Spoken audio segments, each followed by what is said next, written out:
What's up, everybody? You are now listening to the Success Playbook Podcast, where we talk about pop culture, life and career success, and of course, we're going to talk about who got dunked on the night before. I'm your host, Chanel S. Reynolds, and I've been in the sports industry for several years. My goal is to take what I've learned from years of dominating the sports industry as a Black woman to help my listeners defy the odds and level up in life and career. Now, let's dig into this week's episode. Official Forbes The Culture panel discussion. Now, if you're here and you're for the culture and you're for the community, I want y'all to clap your hands and make some noise in the house because we're excited. It's CBC week. It's homecoming, right? It feels like homecoming. You just walk around and you just see so many amazing, beautiful Black people. Walk outside, it just smell like cocoa butter and money. Shea butter and money. So we're really excited to come before you today. Again, this is the official Forbes The Culture panel discussion. If you're not familiar with Forbes The Culture is an official subsidiary of Forbes. Yes, that's right, I said it, the Forbes. Forbes has established a network of Black and brown professionals, and we were hand-selected to be a part of that community. And what we do is we cultivate events locally that is designed to create equity and have conversations around economic advancement and amazing things like that. If you're not a member of Forbes The Culture, make sure you visit the website and apply, okay? It is an application, so you need to apply, okay? Are y'all gonna apply? Okay. You staring at me, you gonna apply? Okay. All right, so I am your MC today, your host, Chanel S. Reynolds. I'm the lead here of Forbes The Culture DMV chapter. I am by day an NFL executive, by night I'm a speaker, author, and podcast host. Most recently did a TEDx speaking event, really excited about that. And it's not about me today, it's about these esteemed panelists. So I'm gonna have each of them introduce themselves. Let's start with the sir in the gray. Hello, everyone. It is loud. My name is Timothy Jennings Jr. I am a department manager at the Chicago School of Professional Psychology. I am over the entire counseling department for my university, and I am esteemed to be here. All right, my name is Jay Robertson. I'm from Atlanta, Georgia. I am a lot of things. I am an LGBT reality show star of Chasing Atlanta. I am also a couture fashion designer from the house of J. Amore, as well as I am also editor-in-chief of Elvay magazine. Awesome, thank you. Did you tell us what you do? Yes. Say it again, I'm sorry. So I am a department manager at the Chicago School of Professional Psychology under the counseling department. Terrific. Okay, so you're in the counseling department. We have a fashion mogul here. And who do we have here? Hi, everyone. My name is Tanel Taylor Chase. I am a culture and talent transformation professional, currently working at Box Inc. Historically, I've spent most of my time in the sport industry, so just kind of made that transition recently. And I'm also a PhD student at the Chicago School of Professional Psychology. Shout out to you, girl. All right, April? Hi, I'm April Harvin. I am the CEO and president of Harvco Enterprises. This is like a full circle moment for me because I actually used to be the accountant and controller for the DC Convention Center. I am in business consulting, marketing, and I'm a single mom, and I'm God's girl, so happy to be here. I love it. Can y'all clap it up for the panelists so far? This is going to be an amazing discussion. All right, so as I mentioned, Forbes The Culture, we are dedicated to creating equity in the community, and we cultivate events that have hard conversations such as economic advancement in the Black community. So I just want to know from each of the panelists, what made you all want to be a part of Forbes The Culture? Why is this personally important to you? I think for me, it's just like having the opportunity to obviously connect with like-minded individuals. I think every time I, attend, those monthly meetings that we all, I think I've seen some of you in there. It's just like, it's always something new that I'm learning. I think I learned about Bitcoin, investing, all this stuff. So it's like a lot of knowledge that, I wouldn't have received in my own little bubble is something that I've been able to get from being in Forbes The Culture. So it's been great. I think I want to echo that sentiment. I like being around like-minded people, and I think a lot of times people feel like if you're around people, it's competition. It's not. And within the diverse group that we have, I've always felt like they've strengthened me and helped me grow, and then you learn new things because everyone has a different strength. I would have to say for me, Forbes the Culture provides something that I lacked in my childhood, and that is the ability to see Black and brown people like myself thrive. A lot of times when we lack something, especially in our childhood, we develop a mindset that it's not possible. It's something that can't be accessed. So this particular group, kind of feeds that for me. For me, it was also about being around like-minded individuals, but also I feel like in order to grow our culture, you have to be a part of that. Because if you're not a part of the solution, you're going to be a part of the problem. So I want to be a part of the other people who are helping to make that change. I love that. I love that. And April, with your answer, you touched on something so important. You talked about competition, right? So all of us, we're of course highly competitive. However, we don't want that to turn into that, crabs in the barrel mentality.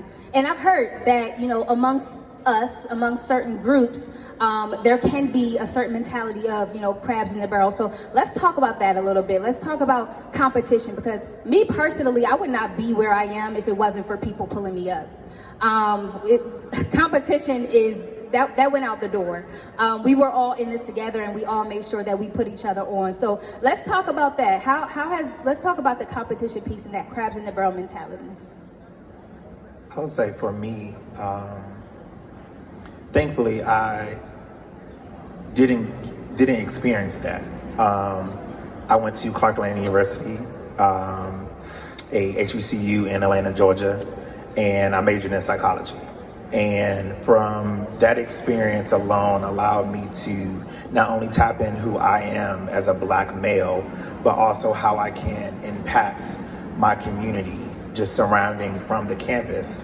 Not sure if you all have experienced the AUC, but the AUC is planted deep rooted in the community of Atlanta. And I feel as though that was purposely done so that way not only the students are able to see the impact that they can, but the community can see the impact that the students will be able to make for them.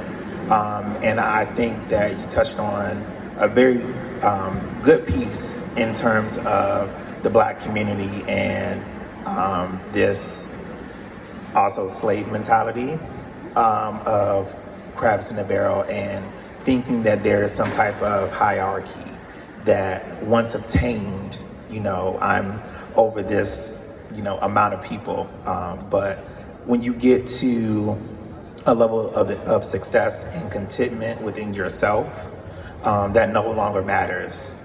It only matters of the impact and the help that you are providing for others. And one of the reasons why I brought that up is because we're all in executive type levels, and we had mentors. And I've had many mentors who's always said, you want to train the next person to take over. And so that comes from a posture of not being, intimidated. And in the industry that we work in, all of them, there are always microaggressions with people who are intimidated by your light, or who may be intimidated by what you do. And so it becomes competitive. And it's even worse when it's people who are Black and brown like us.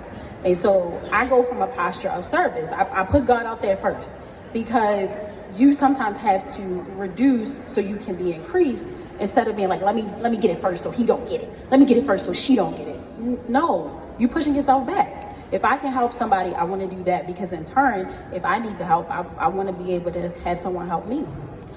I think that also plays a part as to where you grew up at. Because I'm just gonna be honest, I used to have that crab in the barrel mentality.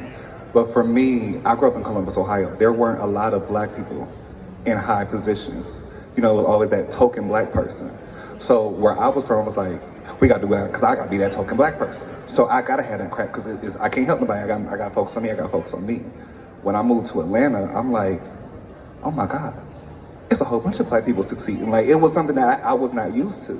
And then it got to the point where I'm like, you know what God got for me is for me. If I can help to help with the next person, I can help that person, let them go forward. So it comes to a point of we really have to be able to start pushing ourselves and our people next to us forward, so that way no one can say, well, there's only that one token Black person who's done that. Because the more you can see those Black people succeeding, the less that crab in the barrel mentality is gonna last. I have to echo that story because I'm from Toronto, Canada.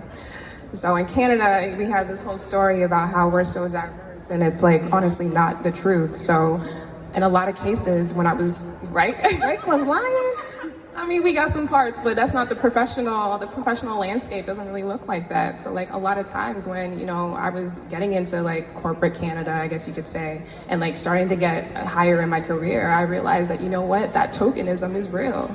I needed to compete with people to like make sure that I was the one and that I can like proceed and, you know, get to the roles that I eventually achieved. But it wasn't until honestly very recently in my current job when I found out that the one person that was like the decision maker from me getting the job and not getting the job was a Black woman who was able to advocate for me so strongly that I'm now in the position that I am now. So it's just really changed my mentality and how I want to bring up everyone within my organization, but in every other like external organization that I'm a part of, and just helping them get to wherever it is they want to be, whether it's a job or whatever the case may be. So totally can connect with what you said.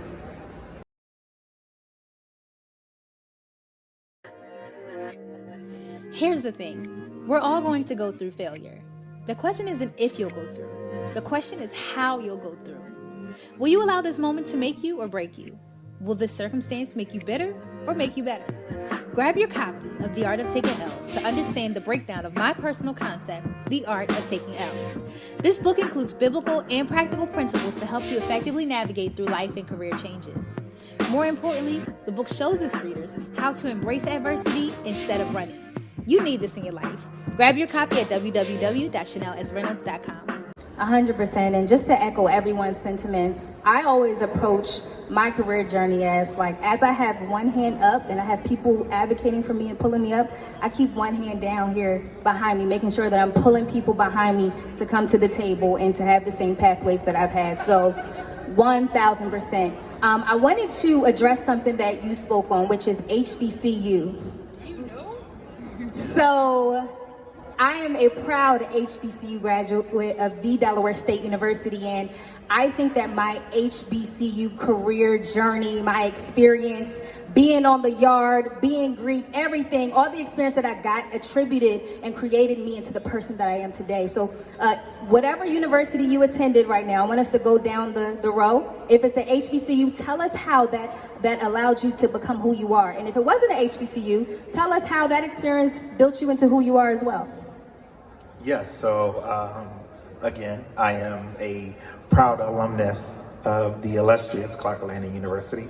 I believe that it's a tradition for all HBCUs to begin with illustrious. But that experience was so self-rewarding when I look back on it, primarily because I am an only child and grandchild. And it was a big disruption in my immediate family. I had never been that far away before. So I experienced all of the highs and lows of as an incoming freshman. And for me, my experience started when I had a culture shock. Growing up here in the DMV and going down south where you run into anyone that you meet and they're approachable, opposed to being up north, that's not the case. But a lot of my journey started when I had to discover who I am as a person, as an individual. And I had a lot of lows in terms of dealing with my own mental health, making sure that in my self-discovery, I also fed my own soul, fed my own spirit, so that way when I ultimately get into the mental health profession, I'm able to be of help to someone else, because a lot of times when people speak about mental health, people do not realize that you can be broken just as you're helping another client. And if you don't have that self-esteem, that self-worth within you before, you're causing more harm than good. So yes, I definitely approve of a HBCU education. Ditto. I actually did not attend the HBCU, although I always wanted to. I wanted to go to Winston-Salem State University. Well, I will apply. First time was on, I will say the first time I ever stepped foot when I did college tours, the first time I stepped foot on an HBCU campus was Winston-Salem State University. And the feeling I got, I remember I called home, I was like, Mom, the first time I feel like I belong somewhere. Like, it was just that feeling. However, I graduated high school as a medical assistant, then I went to nursing, so I didn't go to HBCU. I stayed back at home in Ohio. Then I left college, I was like, I love the medical field, but it was something like not for me. So took a year break. Then I decided I wanted to go to school for fashion design, had some financial aid issues, so then I went to College of YouTube and was self-taught and did not give up and just made it work that way. Resilience, I love it. I did not go to a HBCU either. Very much, very much so, which I did. But I went to the University of Albany, upstate New York, as a track and field athlete. So that's kind of how I got to the U.S. from being in Canada. And I will say that experience, while it was not a HBCU, the Black community within that school really helped me connect with my Blackness, if that makes sense. I know it sounds crazy and I'm almost embarrassed to say it, but I feel like coming to the US and being able to see like just the culture, the fraternities, the sororities, all those things were things that I'd never been exposed to before. So I think it really did shape just how connected I am to the Black community now. After that, I went to the University of Central Florida, which was a totally opposite experience. I think that was probably the first time that I really felt Black. Just because, in the area that I was in, walking down the street, running in a white area, like you get looks. And I was like, what's going on? Why are people looking at me?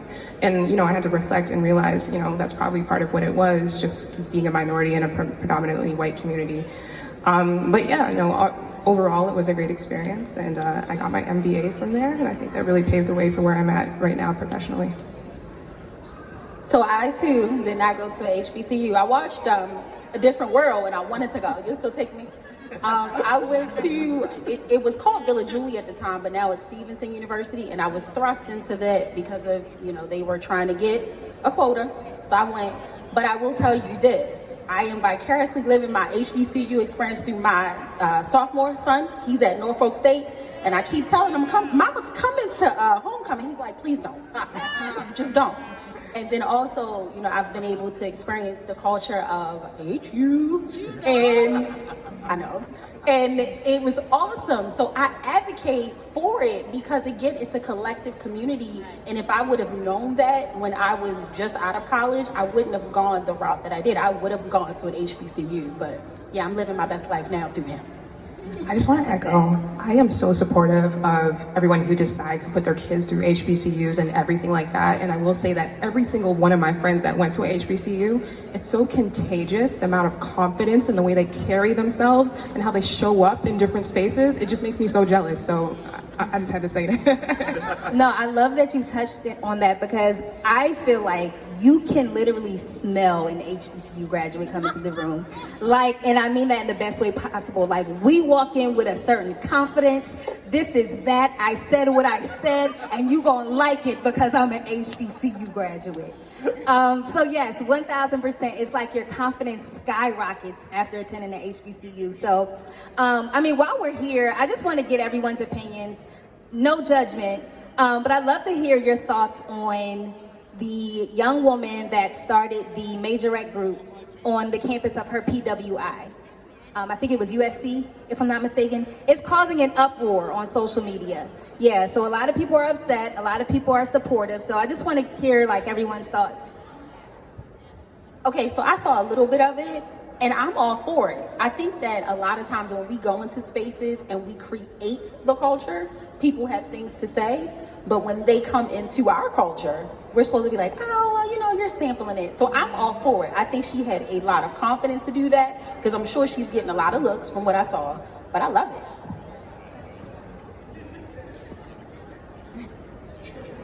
I'm hesitating, so I want to make sure I'm thinking about the right story. Look, girl, I just have to do the same thing. That's okay. If I'm going to keep it real. And again, I didn't go to HBCU, so sorry, what's it called? So the majorettes, Okay. the dancers, the band dancers. Got it. I totally understand it, Because I think about it from the perspective of, I went to a PWI and, I didn't have the luxury. I mean, I didn't know about HBCUs at the time. So had I known, of course I would have went. But I went to a PWI, and in the fact that I'm there, it's like, now, okay, I'm going to create the culture to make myself feel comfortable and allow other people or other Black people to engage in what my culture is. So I don't see anything wrong with it. I mean, that's the school she chose to go to, and she just tried to make it comfortable for her.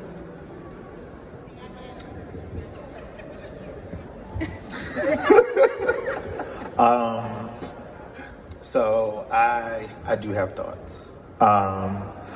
So I definitely appreciate her creating an avenue for herself and bringing not only awareness but a sense of authenticity to her campus. But at the same time, I also feel as though the very much highlighted attention that she's getting is also, in a sense, taking the attention off of HBCUs. And a lot of times we talk about our HBCUs, we want to see them succeed, but a lot of times, unfortunately, they don't. And that is with funding, that is with, alumni giving back. It's a multitude of things. But I think that what could have happened as an alternative would have been, while she is appearing on this show, because I believe it was the Jennifer Hudson show that she appeared on. Just me thinking about the bigger picture, because this is not only about her, this is about a community of people.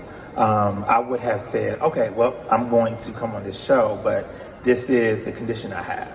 I want you to invite at least one HBCU majorette team, and maybe we can do a dance battle or something, just to not only promote herself, but also promote where it originated from, where she derived it from, but also in the sense of, giving back and, honoring that. So I'm just gonna be honest, I'm not too familiar about the story, but just for what I've heard about it so far, honestly, I don't have an issue with it, because I'd rather she have done it than Susan did it. Because it's the same thing that we grow up with for the longest. It's always okay, it's a Black people thing, but when we go into a white arena, I remember growing up, braids is not acceptable. But Kim K rocking braids, that was the newest thing in the world. Baby, we've been doing braids, I came from our motherlands. That was how we told the tribes we was from. But now it was a big issue till Kim K did it. So I'd rather a Black person did it and introduced it, because at the end of the day, I don't care what Susan does. If Susan tries to copy that step, flip, drill step team, nothing. It's not gonna have the same flavor we got. Because they still can't make our potato salad, that's all I'm saying. But they add raisins. So it will never be the same. But at least it was us who introduced it before they can say that they stole it. It looked like you were going to add something to that.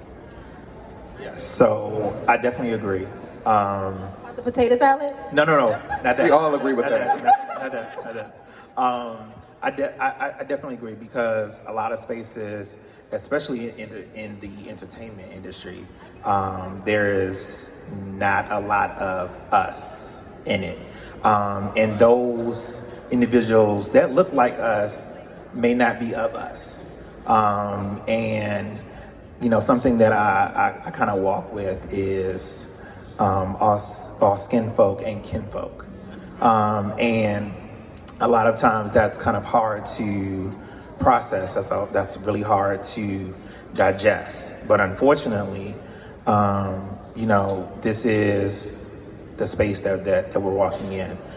So aside from my thoughts of how she should have maneuvered, I'm appreciative of her doing that, because I also saw that she acknowledged the fact that it came from the HBCU. So she did, honor the fact that, it originated from HBCU-ness. But, kudos, I'm all for seeing one of us thrive. And, I look forward to it. Doctor, you done created a new word. I'm gonna be like, your HBCU-ness. It fits you so becomingly. But to me, don't this kind of sound like Bring It On? Okay, I was just wondering, because I was like, I felt like the clovers done came up in the atmosphere. I didn't know what was going on. Okay.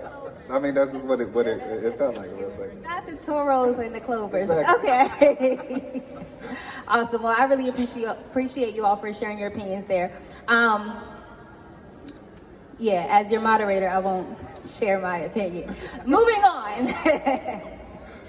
Okay. I think that it's a pattern that I attended the HBCU. I disagree with it 100%.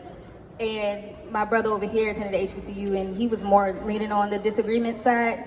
I think to me, it feels like we need to preserve the HBCU culture. It's so many things that HBCUs face, and my brother mentioned it. We face the funding and keeping our accreditations. Like, let us have our stuff. Let us have our stuff. That's just where I see it. But I do understand the flip side, because this can be similar to like starting an employee resource group at your job. Or like my sister said, Beyonce bringing the homecoming experience to Coachella. So I understand both sides, I get it. And she wanted to create that sense of community in the white space. So, all right, we're gonna let her live. We're gonna let her live? We're gonna let her live? Okay. Okay. Moving on. So, of course, this conversation is derived upon culture and community. So let's lean a little bit more into the community side. To me, I believe that everybody should have a mission, something that, allows them to get up every morning, jump out of bed, and like fuels them to do what it is that they do. So I'd love to learn a little bit more about everyone's mission, what you all do in the community, all that good stuff. All right? Well, I'll start first. Here's the thing. Everybody has a different belief, faith, whatever you believe. And I used to sit back and say, God, why me?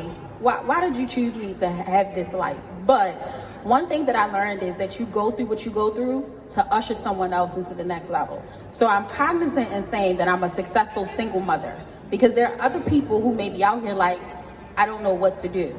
So financial literacy, empowerment. I'm an executive, but I want to bring other executives and people looking like me. Like I said, when I was here, there were a lot of people, because we were in the food service industry, who thought, I can only just be a cashier. Then you have this controller walking in. I don't have them in now, but my stilettos on. They were like, I want to be like her. So it's about mentoring and bringing your community and letting them know it's more that you can strive for. So I guess the long and the short of it, my mission is to be the best person that I can be, so other people see that example and they want to mimic it and be a better person. For me, and I'm really struggling to really think through how I'm gonna put this into words, but for me, it's really connecting with the importance of mental health. I feel like a lot of us as professionals, we're constantly running, driving, trying to achieve as much as we can achieve and impress whoever we need to impress and all that stuff. But beyond that, there's just so much importance in just connecting with yourself and trying to make sure that you're okay. I unfortunately had 2 people close to me that, killed themselves or suffered from suicide or went through that whole thing. And in the midst of that, on the outside, everyone thought that they were okay, but they weren't, because nobody was checking in on them. So I just try every time, I'm mentoring people or talking to people, is just really ask them hey, how are you doing? For real. So yeah, that's kind of what drives me. For me, because I'm in the fashion industry, for me it's honestly about the look that I want to bring to the community. The reason why I say this is because a lot of times I look and I see certain individuals being stopped where they're at, whether it be from moving forward, etc., even in the streets, from police, things like that. A lot of times you can be the smartest person in the room, but if you don't look the part, no one pays you any attention. So for me, I had to think, what struggles did I have to be able to, because I came from a single parent household. My mom was struggling. I watched her grow tremendously. And one thing that I remember that she said that one day she was at work, she was talking to a supervisor. She was like, oh yeah, I can't wait because it's Friday, I get to dress down in jeans. And she was like, why did I just say that to the supervisor? She was like, from that point forward, she always dressed up at work. And that was my thing, okay, so now I have to dress up constantly, but what can I do to help the community? So for me, it's about making fashionable, professional clothing at affordable rates. Because when I was younger, I couldn't afford a suit. Still to this day, I'm still struggling sometimes to be able to afford a suit. So what can I do to put some look together? Because now, My whole outfit today Oh, was you serving. Thank you. $37 head to toe. But it's about learning where to shop, and how to put things together. So that's the thing that I want to bring to the community so that we can have that presence. Because I feel like back in the day, like when you look at Martin Luther King and all those people who were in front of major people and making moves, they looked together. But now you see us nowadays, we're out in sweats, pants falling off, everything. And you're not going to get that same level of respect when you're not dressed the part. So that's what makes me move forward. So for me, my why, as I refer to it, is uplifting and leading the younger Black male generation. Also, in conjunction with the importance of mental health. So, a lot of times, especially with African American men, there's a stigma around, feelings and what we have to say, our voice. And a lot of times when I was younger, I didn't have that ability to express myself. I didn't have the space or even the desire, in a sense, to, kind of just say, like, I'm not okay in this moment. And for me, in this particular role that I'm in at the Chicago School, I want to be what I didn't see when I was younger. And thankfully, I'm able to not only be the first position in this role, the first person in this role, I'm also the first Black man in this role. So I'm able to not only, thank you. Yes, department manager for the Chicago School of Professional Psychology. And that's a mouthful in its own.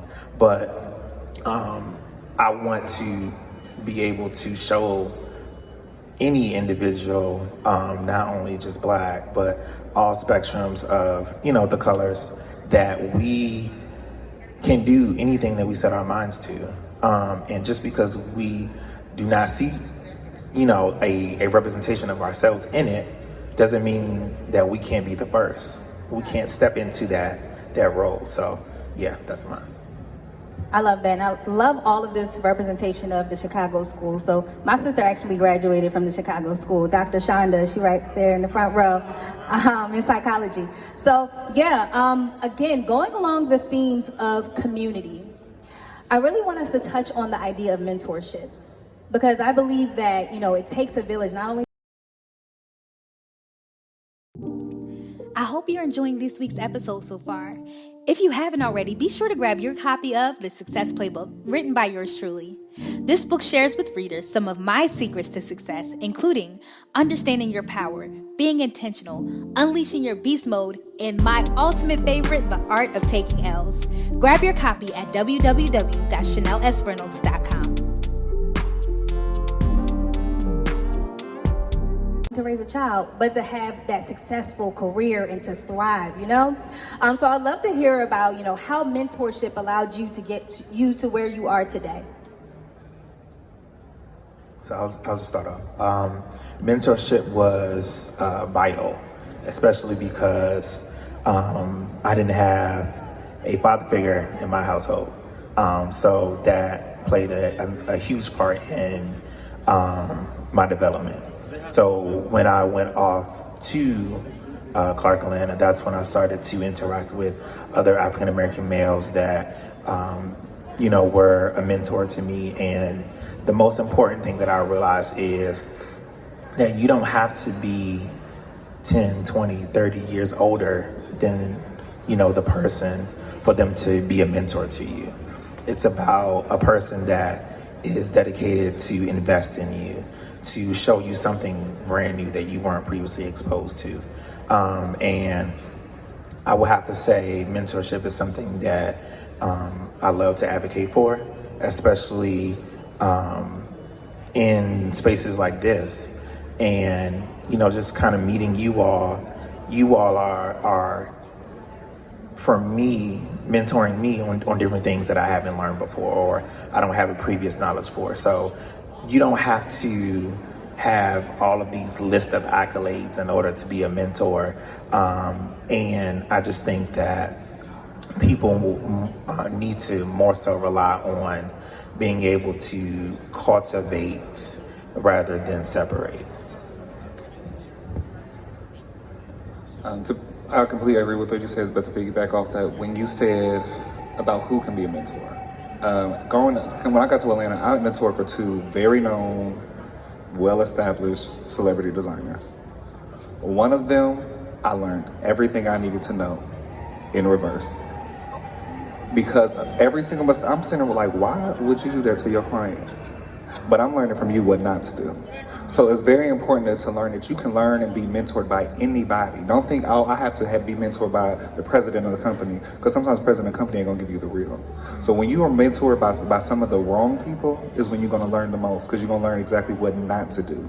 And a lot of times we overlook that, but we have to realize a lot of things are learned in reverse. And even if you don't get that mentorship that you wanted with that person, sometimes rejection is God's protection. So you didn't need that. I needed you to go to this wrong person so that way you know how to operate moving forward. Because I learned more from that person who tore his company up than I did from the person who is very successful. So I think mentorship completely, from the bads to the goods, is something that will always make everyone move forward. It's powerful. For me, I absolutely believe in mentorship. I think what was interesting to me is that I felt like I was looking for mentors in people who looked like me. And unfortunately, that didn't really serve me well, because our earlier point about crabs in the bucket, I feel like it might have been a little bit of that. So I had to accept the fact that sometimes the mentor that is going to benefit my career is going to be a white man or is going to be a white woman. And fortunately, it's worked so far. But I think with knowing that, I think I strive so much to now be that person that can be the mentor to another little young woman that, wants to, be in talent development or do whatever I'm doing now, just because I know I didn't have that. I definitely think mentorship is important, and for me, it allowed me to vet how I was feeling, because like I said earlier, sometimes microaggressions that we can pick up on, other people are like, oh, you're crazy. But if you go to your mentor and say, hey, listen, on my climb, I'm having this challenge. Did you have, yes, I did, girl. And this is how you navigate it. Because a lot of times it's about playing chess when people are playing checkers. And when you have a mentor, they can help you strategize. Another thing I wanted to point to is mentors can be on social media. I'm gonna shout y'all out. I met Dr. Shonda on social media, and I was gonna curse somebody out, but she stopped me. And then you mentor me with the working out. So let me just say, shout out to y'all. But yeah, I think it's important because they allow you to understand I'm not crazy. I'm not the only one going through this, and then it helps in, piggybacking off what you said about your friends and their mental health. Sometimes if we talk to people, then, we don't feel like we're in a bubble by ourselves, and it helps. Also with that, you never know who you're mentoring. That's another thing that I learned. Previously, I was on a reality show, and I was like, I'm gonna come on this show because I want to show people the good, the bad, all the sides of fashion design, the bad parts of entrepreneurship, everything. I went through that whole season. It was a whole bunch of mess. And I'm sitting at the beginning like, I'm ready to go. Cause I ain't, Blue Flakes and Christiana?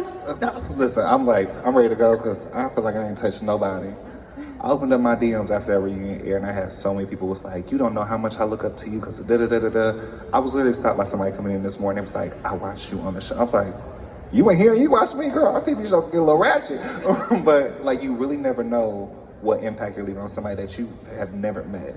Just like you said on social media. So that is very important to keep in mind who you could possibly be mentoring in every step that you do. They're always watching.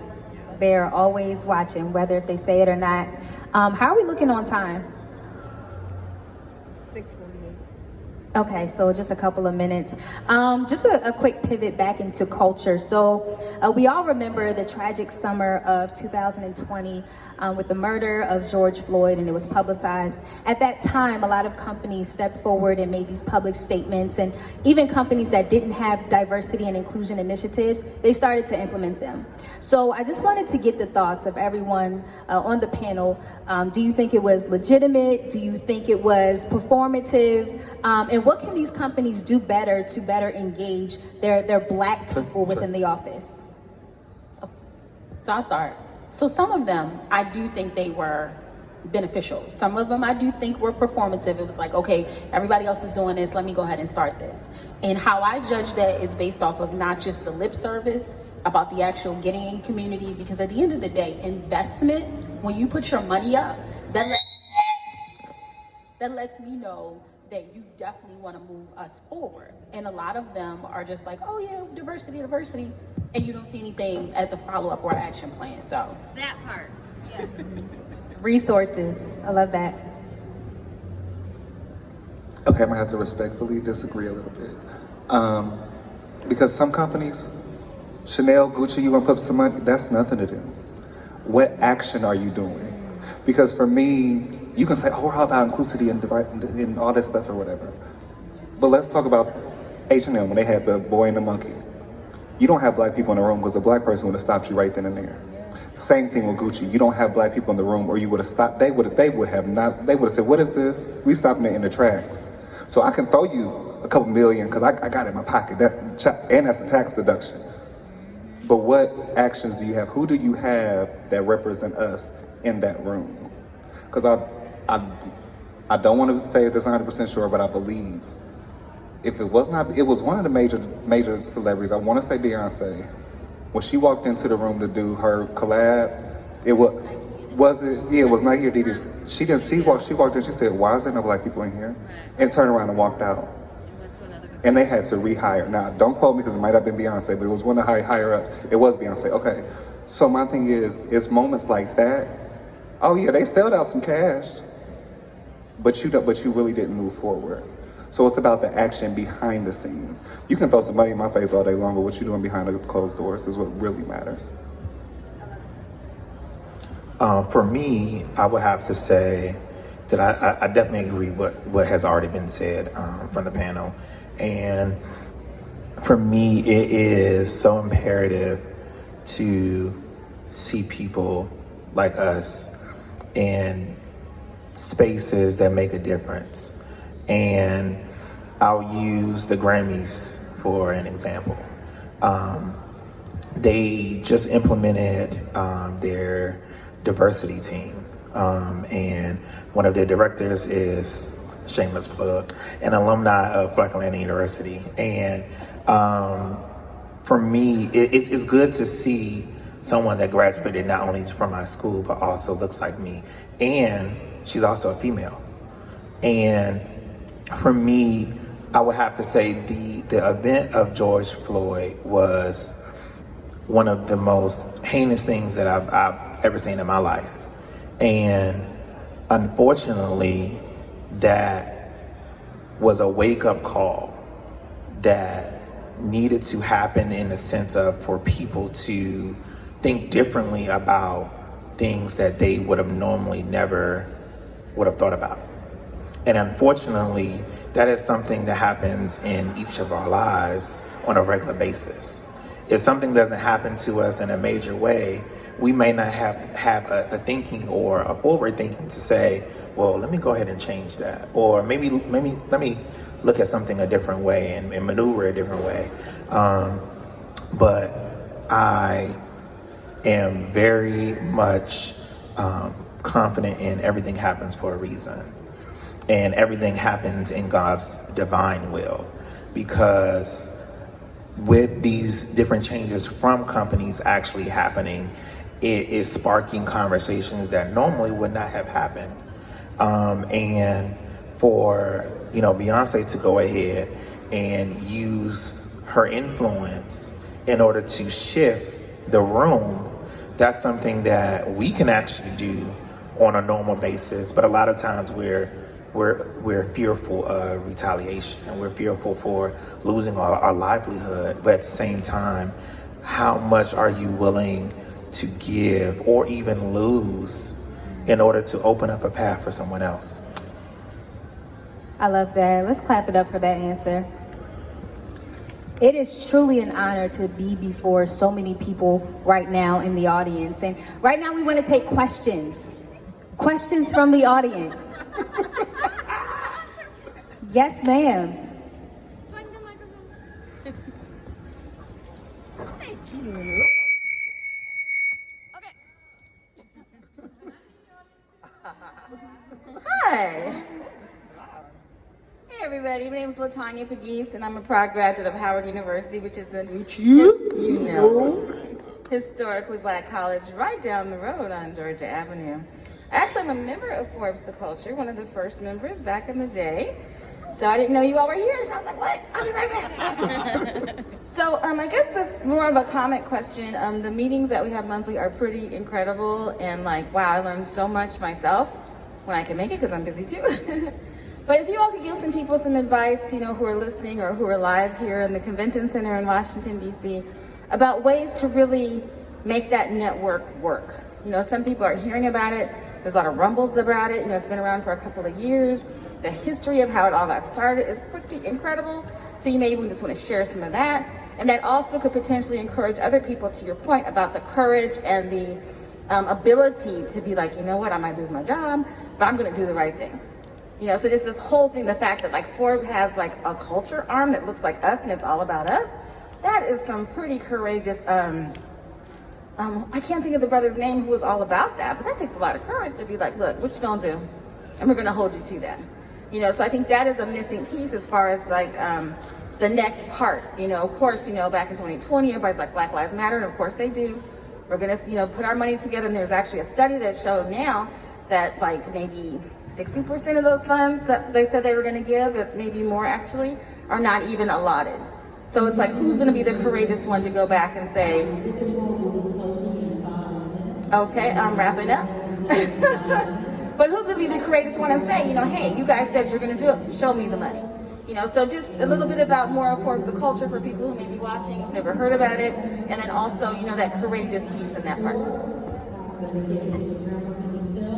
I think the courage to have that conversation is very important, but also when you start that conversation, I think the most important thing that we have to remember, and it's hard for us to do because our emotions are in it, we cannot let our emotions overpower the conversation. Because a lot of times they don't have the conversation with us, and I hate to say this, and this is not for everybody, but sometimes they be like, what you mean this ain't offensive? How do you not see this not They literally may not know. Because like this goes back to when everything happened in the Pepsi commercial. Do y'all remember the Pepsi commercial? With one of the Kardashians. It was the riot. And they had, I forget, one of the Kardashian girls walking through, she handed the police officer Pepsi and it was supposed to be all over. Do y'all really think that was okay? But they don't understand that. But somebody, we have to be that person, have that conversation with them, but not get too emotional where they can understand why we're upset about that. So that's one very important factor that I think we have to remember is when we're having a conversation with, I don't want to say them because it kind of sounds, y'all know what I mean. People who are not of our culture, who don't understand, we have to make sure that we keep our emotions in check so that we can bait to them and not seem defensive. So that way they're more open to having that conversation. Well, to answer your question, I think it was Rashad, and Chanel, correct me. He was the one who was one of the pioneers for the branch off.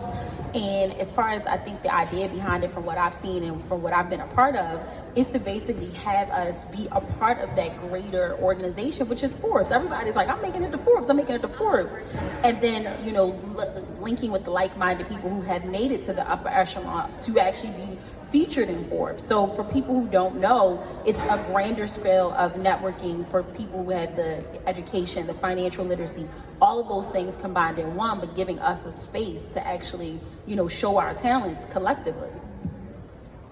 I'll just add that I feel like even when you do like join Forbes, I think it's one thing to be in the group, but then it's another thing to engage.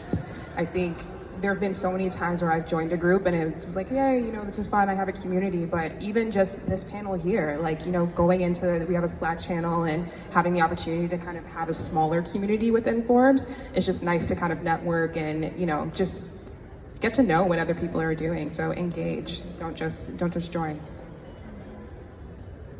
For me, I would have to say, Forbes The Culture provides you an experience that more than likely you probably would not get even from, you know, your employment. You know, you may have people that might not look like you where you're employed. And it provides you to not only see what other people are doing, but also pick their brains. Being able to have a one-on-one conversation with someone and say, hey, you know, how did you get to where you are now? You know, what are some some skills? What are some techniques that maybe I'm not doing, or something that you can give me advice in order to kind of shift my thinking? A lot of times when we do join spaces, it could be frivolous for frivolous reasons. And I think that this particular group of people allow you to challenge your thinking. It allows you to become bigger than you are now. And one thing about it, I implore everyone to join, to go ahead and start, because there's no better time than the present. Absolutely, and I love everyone's input as far as, making sure that you're really leveraging the network and making sure you're joining and applying. We do have monthly connections, so we have a monthly happy hour as well. That's one way to get involved, that's open to members and non-members. But I also do want to just go back to your answer, because I don't want us to brush past that. That was such a big gem, and I really want us to sit here and digest that. When you're having these courageous conversations, you need to make sure that you're checking your emotions at the door, right? Secondly, I would say in corporate America, money talks. So sometimes you do have to make the business case as to why you want to do what it is that you're proposing. Some people don't agree with that, but money talks. CEO speaks money, they speak revenue, they speak dollars, they don't speak emotion. So sometimes you will have to advocate and show the profitability that 33% of companies profit in revenue 33% more when they're diverse versus companies who are not diverse. So yes, in closing, y'all are amazing. I want to go down the row and I want us to share with our esteemed audience of 150 people, for the people who are on live. We got 150 people here at the convention center, and we are just so excited that you're watching us today. I want you all to go down the line and share with us, where can people find you? So everyone can find me on Instagram at TJENNI92. Also, I'm on Facebook, Timothy Jennings Jr. So yes, go ahead, add me, find me, yeah. You can find me on all social media platforms at J Amour. That's JAEAMOUR. Once again, JAEAMOUR, and at thehouseofjamour.com. You can find me on Instagram at Taylor Chase. The first A is an X, Taylor Chase, or you can find me on LinkedIn, Tanel Taylor Chase. Catch me outside. How about that? No, I'm just joking. You guys can find me on Instagram mostly. I'm telling you, I'm a little ratchet sometimes, a little holy, but whatever. I'm still fun. Harpco Enterprises, and harpcoenterprises.com is my website. I'd love to hear from you. Awesome, and it's been amazing being your moderator. My name is Chanel S. Reynolds, at Chanel S. Reynolds on all platforms, including LinkedIn, Twitter, Facebook, and my website, www.chanelsreynolds.com. Thank you all. You've been amazing. Clap it up for yourselves. All right, y'all. Happy CBC week. Thank you.